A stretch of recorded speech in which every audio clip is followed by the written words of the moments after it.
Hello and welcome to MEE Live. I'm Matilda Mallinson. It's Thursday, the 5th of March, 2026. It's the 6th day of the US-Israeli war on Iran. Here's the essential overview. Direct combat continues between the US-Israeli alliance and Iran, as well as Hezbollah as of Monday.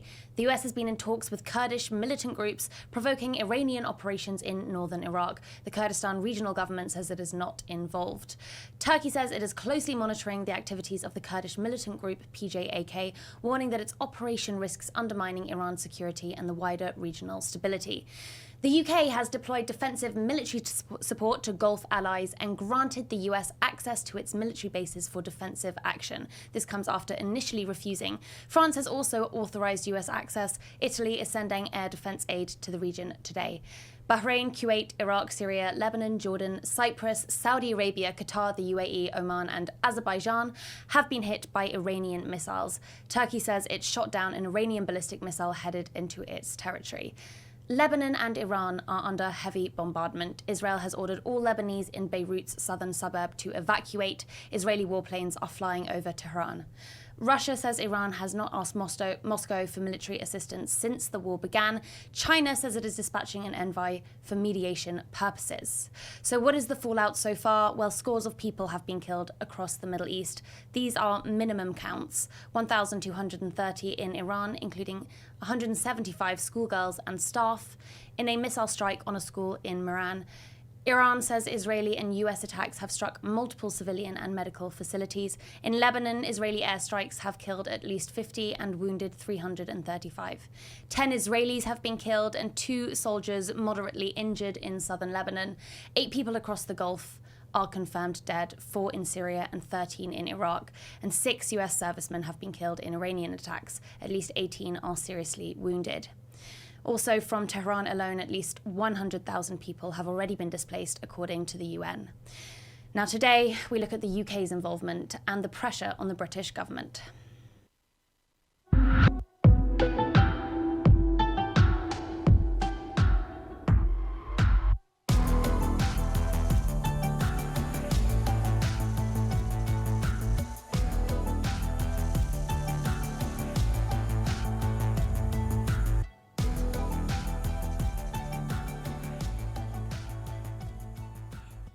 Keir Starmer has announced it will be deploying more planes and ships to the US-Israeli war with Iran, but has not fundamentally shifted the UK's insistence on a defensive position only. The UK is currently involved in the conflict in 2 ways. Firstly, by intercepting Iranian drones and missiles to protect states not initially involved. Starmer said 4 more fighter jets are heading to Qatar today. And secondly, by allowing the US to use British bases for specific and limited defensive action only against Iranian missile sites, specifically ones used to attack its Gulf allies. Starmer's latest announcement is unlikely to appease the US president, who has pushed for access to British military bases to launch initial, aka offensive, strikes. I'm not happy with the UK either. That island that you read about, the lease, okay, he made it for whatever reason, he made a lease of the island. Somebody came and took it away from him. And it's taken 3-4 days for us to work out where we can land there. It would have been much more convenient landing there as opposed to flying many extra hours. So we are very surprised. This is not Winston Churchill that we're dealing with. No Winston Churchill, according to the US president. Trump has tried various personal attacks to change Starmer's position, but the British Prime Minister insists the UK will only join the war if it makes legal and strategic sense to do so. Imran Mullah is with me in the studio, MEE's UK political correspondent. Welcome, Imran. Now, as well as comparing him to Winston Churchill, Trump has tried to pressure Starmer by saying that he's bowing to the Muslim vote by not joining the war. Just looking at the actual evidence available, where does the British public stand on the UK joining this war? Well, on Trump talking about the Muslim vote, he was really fed that line by the Sun journalist Harry Cole in his interview with Trump. And so this is British domestic narratives finding its way to the US, because the same figures that are beating the drums of war here in Britain, are also blaming the Green Party's recent by-election victory last week on Muslim sectarianism, and so they're fusing the two issues together. Actually, there's no sense that Starmer is trying to appease the Muslim vote here. The British public in general is firmly opposed to this war. Less than half of people actually want no involvement beyond defensive measures. 1 in 5 people support the current measures where the US can use UK bases for the specific purpose of targeting Iranian missile sites. And less than 1 in 10 people actually want to go further than that, even though there are quite a lot of politicians trying to pressure Starmer to take a stronger stance. Now, are there clear party divides in these positions? Are we seeing the left supporting staying out of the war and the right opposing it? Is there a clear pattern there? Yes, so Starmer is being hammered on all sides. On the one hand, you've got the Tories and Reform UK. From the start, they backed the goal of regime change in Iran on Saturday. And since then, they've slammed Starmer as being too weak. And they say that he should have backed the US to the hilt and should actually give the US access to UK bases to do whatever they want with them, essentially. But Starmer won't be too worried about this because he knows that the British public, the public opinion is closer to his position than it is to theirs. He'll be more worried about the criticism coming from the left because you now have a sort of anti-war alliance in Parliament formed around the Green Party, your party, certain Labour backbenchers and independent MPs who are arguing that it's an illegal war, Britain should have no role in it, it's against Britain's interests, against international law, and actually Starmer should have put it to Parliament for a vote before making this decision. Thank you, Imran. Now, later on in the show, we will be looking more closely at the UK's position. But while I have you, I want to pick up more on this whole Muslim vote rhetoric that we're seeing. We actually have the clip, right? You said that it was a Sun reporter who sort of cornered Trump into giving this analysis. Let's just hear what he said. Well, Jeremy, I can exclusively reveal I have just interviewed President Trump himself. Speaking from the White House on the telephone a few hours ago, he has launched an astonishing blast on Keir Starmer. He has suggested that perhaps he's pandering to Muslim voters in his reticence to join the American war in Iran. So Starmer is bowing to Muslim voters by not joining the war. I can't help but notice, as you said, that this sounds a lot like Reform's reason for their loss in last week's by-election. They said that they lost due to the Muslim vote. They said the Green Party, who won, was playing a sectarian campaign. Apparently, British Muslims voting for a white woman and a gay Jewish man is sectarianism. Ridiculous, maybe, but it's being repeated in much of the British press. Just looking at the Sun newspaper alone, we've got some of the headlines here. You can see they're talking about balkanization, a seismic shock for democracy, how sectarian tactics are tearing politics apart, alarming new age. Essentially, this doesn't feel like a coincidence. Would you agree? Well, what the right is doing, Reform UK certainly, also the Tories, is they're trying to join this issue of the war in Iran together with the domestic issue of British Muslims. And the same thing was done with Gaza. So the sectarian narrative is actually quite old by this point. Muslim voters were accused of sectarian voting by backing independent candidates who were, pro-ceasefire and were criticising Labour. The Green Party last week was accused of being sectarian for campaigning against the Labour government's role in supporting Israel during its genocide in Gaza. But actually, the Green Party was campaigning based on the language of international law, human rights. They were standing up for the rules-based order that Sir Winston Churchill helped set up, that now the Tories and Reform UK, some people would say, are trying to undermine. So although Gaza is presented as a niche and a Muslim and a purely sectarian concern, and this is used to try and discredit pro-Gaza politicians or those who are critical of Israel, actually it's not just a Muslim concern. The same thing is true of Iran. Muslims are not unusual in their views on the Iran conflict. Actually, generally, the British public is very anti-war. I mean, isn't the right pointing to patterns in British politics and saying that is a Muslim lobby, that is Muslim sectarianism? Isn't that the definition of sectarianism, to build a voter base by, demonizing a whole. Perhaps I'm misunderstanding what sectarianism is. It certainly doesn't seem to me to be what we saw with the Green by-election, given the diversity of the Green Party and their contrast to the voter base that Reform is pointing to. Can you just tell us what sectarianism actually means? Well, it means a narrow adherence to a particular sect or group of people, and this is related to conflict with other groups. So it's often associated with extremism and closed-mindedness. I don't think you could reasonably say that the Green Party's campaign last week meets that definition, nor does opposition to the war. Right, because even if we focus on these international issues, I'm not Muslim, and I take issue with my government potentially being complicit in genocide. I also take issue with my government potentially being involved in a war if it's potentially an illegal war. Are those really sectarian issues? Those are legal issues. Indeed, and they actually join lots of different people from different backgrounds together.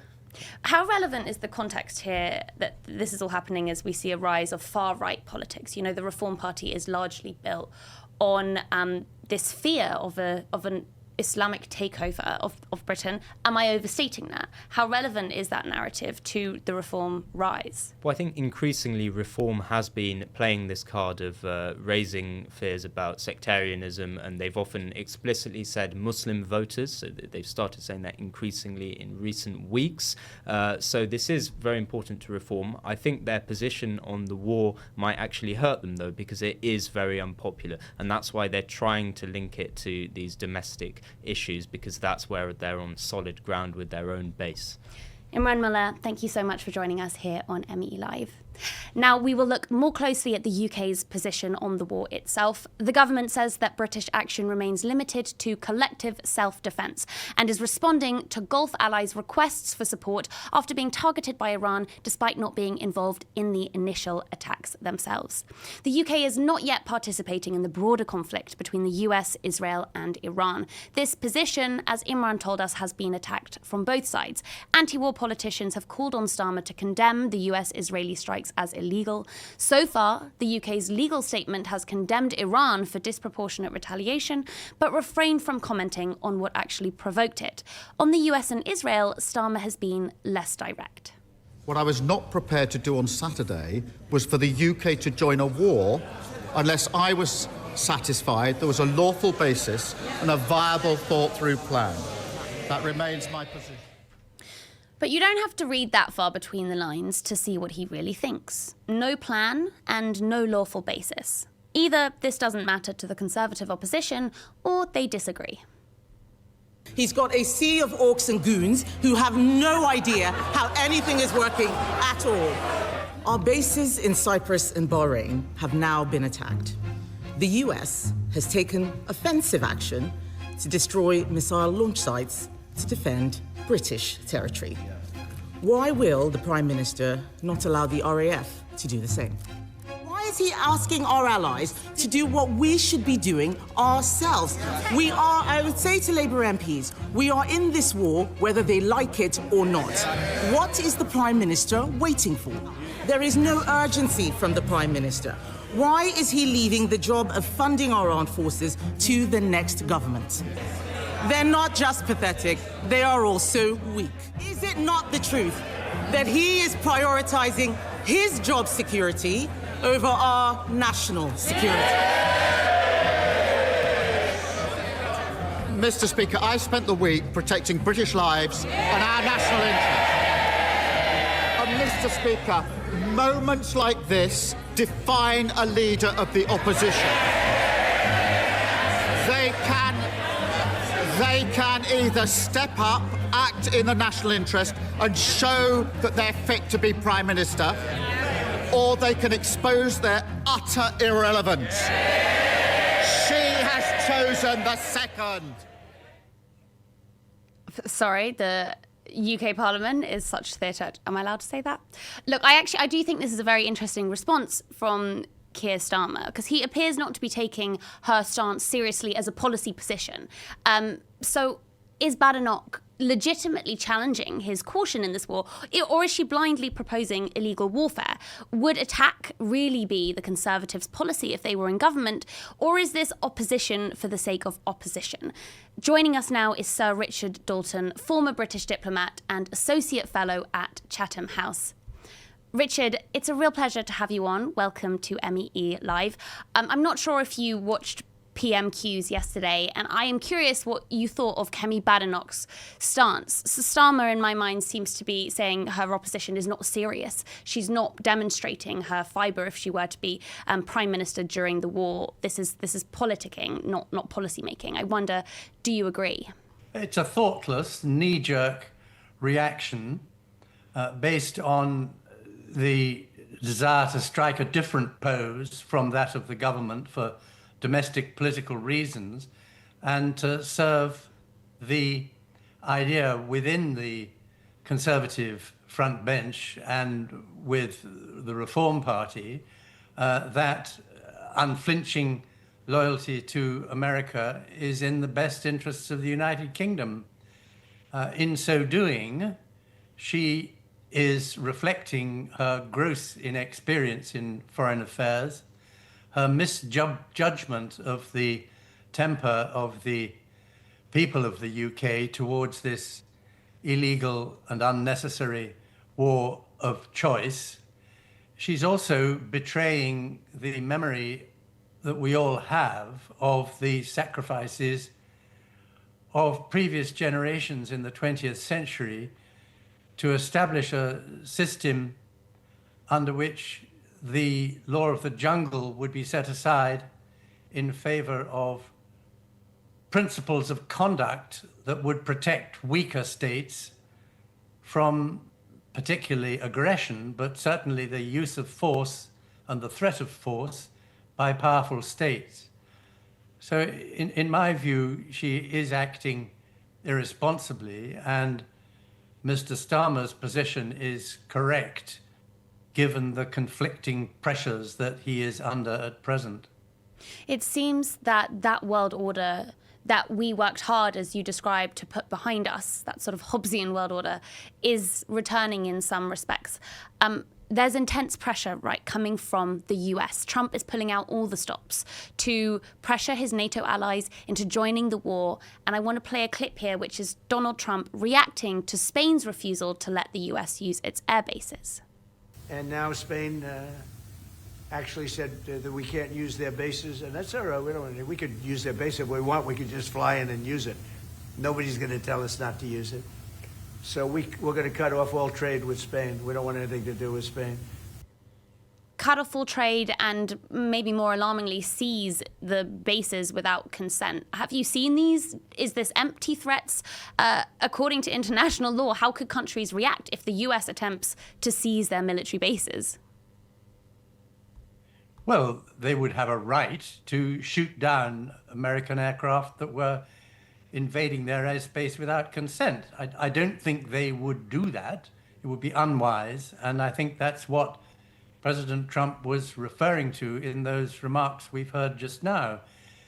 It's, of course, always easier for the European Union to act in concert on economic matters, and I'm glad to see the solidarity expressed by Germany with Spain on the question of repulsing any attempt to single out Spain for unfair treatment in commerce.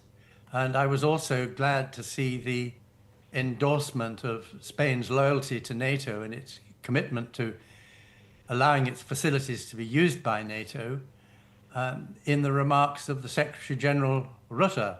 Otherwise, Mr. Rutte was off track, in my view, by implying that it was absolutely fine and with NATO countries for the United States to start an aggression, which was, after all, the worst crime in international law, to start an aggression against Iran.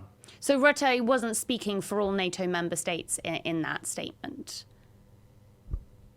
He has a very difficult task because his priority, obviously, is to cement the somewhat shaky commitments of the United States to NATO and above all, to avoid any hissy fit from the president, leading to him overturning the current arrangements for support of Ukraine. So I can see what pressure he is under. Arguably, Keir Starmer is under particularly acute pressure as well due to that sort of special relationship between the US and the UK, to use the old cliche. Will Keir Starmer cave to Trumpian and Tory pressure to join a war that he sees as illegal, or do you think the ex-lawyer in him will win out? It's not a question of the ex-lawyer. It's a question of a correct interpretation, in my view, of where British interests lie. I mean, I would rather that we hadn't facilitated the build-up of US forces by permitting the transit of so many aircraft, and I would rather we hadn't committed ourselves now to being part of the war by allowing our bases to be used for bombing of missile facilities. But the legal base for that recent decision by Mr. Starmer appears to me to be sound, and there is two strong political imperatives for him to do that. First, Britain needs to be seen as a reliable partner by Gulf partners who, after all, have huge sums of money at their disposal. They're big investors in the UK. And we wish to be seen as somebody who will back up supply of weaponry with willingness that those weapons should be used when territories are under attack. Now, and secondly, apologies. There's a potential domestic firestorm if, by misadventure, a missile or a drone starts killing British citizens, and the British government needs to be in a position to say that they did all they can. Of course, they've also said that they don't rule out actually participating in the aggression against the missile bases. It remains to be seen whether they will stick to that, but my hunch is that they will not be pushed off their determination not to be a full partner of the United States and Israel in the attempt to destroy the Iranian state. So, Richard, I'd love to get your insight on an issue that has become a bit of a reporting focus point in the Middle East. That's about the origin of some of the strikes on the Gulf. So the UK Ministry of Defence announced today a drone which hit the RAF base in Cyprus was not launched by Iran as previously assumed. They haven't confirmed its actual origin. Iranian officials have said that Israel is carrying out some attacks on Gulf energy sites. This has also been cited in some Arabic media. I understand you won't want to draw conclusions that you can't confirm, but reflecting on your experience as a diplomat, do you think that there's any credibility in this claim? In general terms, yes. As you say, I have no information on the specifics, but in pursuit of their national objectives as determined by their government, the Israelis would be totally unscrupulous. I mean, war crime accusations don't matter to them. International humanitarian law, international law doesn't matter to them. They would be quite capable of false flag attacks. Whether it would ever be possible to prove them, I don't know, but it's plausible. Sir Richard Dalton, you've had pushback from some British media in your advocacy for international law. Here's one example. What is it you admire most about the former Ayatollah's regime, then? What a daft question. Why is that a daft question? I haven't indicated any admiration for the Ayatollah's regime. My understanding, and you'll be closer to it than I. Why would you, my as a senior understanding is, and you'll be closer to ISA, Richard, there were people being killed. Would you suggest that that's what Because if you let me answer, my understanding, and you're closer to it than I, is this is a regime that was killing certainly possibly 5,000, possibly 35,000 of its own people, and imprisoning thousands more. It was a regime that I would have thought needed to go. So I'm asking, what possibly could it be that you admired in that regime? Has it always been so controversial to abide by international law? No, it hasn't. A great many of those same broadcasters might have taken the view in the time of Tony Blair that we should have had a proper legal basis through the Security Council for the invasion of Iraq. But, I mean, it is worth unpacking this issue. And if you wouldn't mind me reading some notes. Of course. We have national laws so that citizens may live together in safety without harming each other or infringing each other's rights for the maximum good of all. It is imperfect, and we try through parliamentary laws to improve it.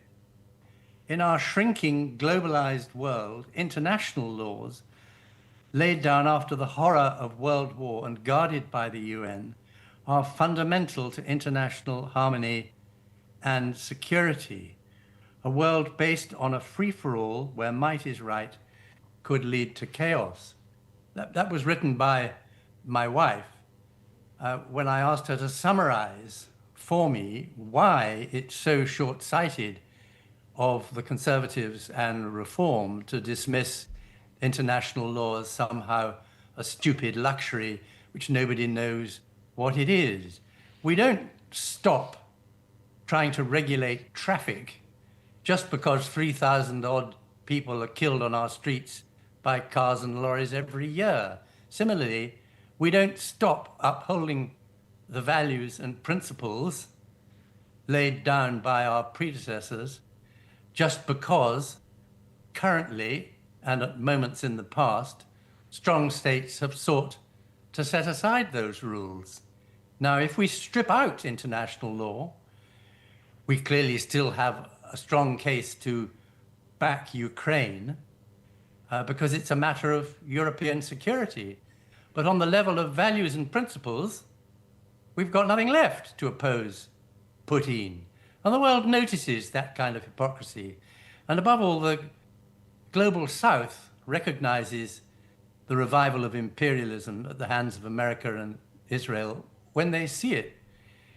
And it's absolutely right that Britain should insist on a sound legal basis for the exercise of force internationally as being in its best interests. And I would have thought a representative of the Netherlands, a former Prime Minister of the Netherlands, who is the NATO Secretary General, would see that too, given the history of his country at the hands of strong continental powers. Sir Richard Dalton, thank you so much for sharing your insights with us here on MEE Live.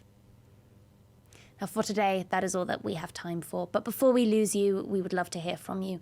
Please send in your thoughts and questions to @MiddleEastEye on any social platform or email meelive@middleeasteye.net. We'll be here at 5 p.m. GMT, noon in New York, every Tuesday and Thursday. See you then.